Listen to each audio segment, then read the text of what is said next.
The first case of the coronavirus makes its way to Indiana, putting everyone on high alert. Today, Governor Eric Holcomb and health officials talked about the case in Marion, Indiana. Since that's not too far from here, people in Fort Wayne are taking precautions. Fox 55's Gentile Neal talked to people about what they're doing for prevention. Gentile, what are people saying out there?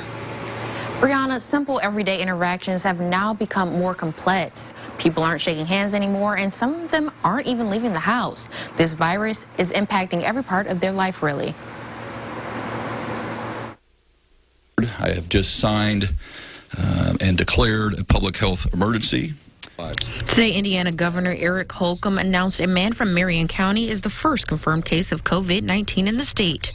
Officials say he recently traveled to Boston. This individual is currently in isolation. The spread of the coronavirus has people here in Fort Wayne like Seth and Samantha Toomey taking extra precautions. Our main concern is my elderly dad and our infant daughter.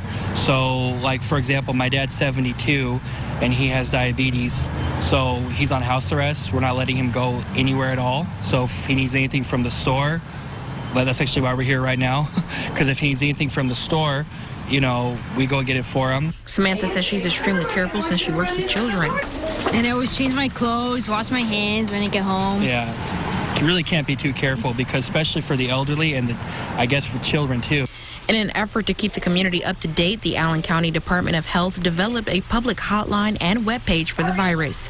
Caden Bonar says he's staying inside as much as possible, making sure everything is clean, and will be checking the webpage often.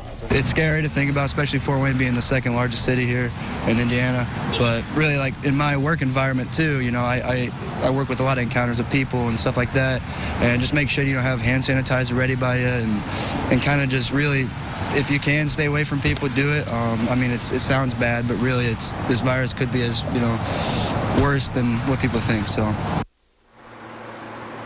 Health officials want to remind everyone to wash your hands with soap and water for at least 20 seconds and avoid touching your face with unwashed hands. For more tips on how to protect yourself and the new phone number for the hotline, visit our website on WFFT.com. Reporting in the studio, Gentile Neal, Fox 55 News.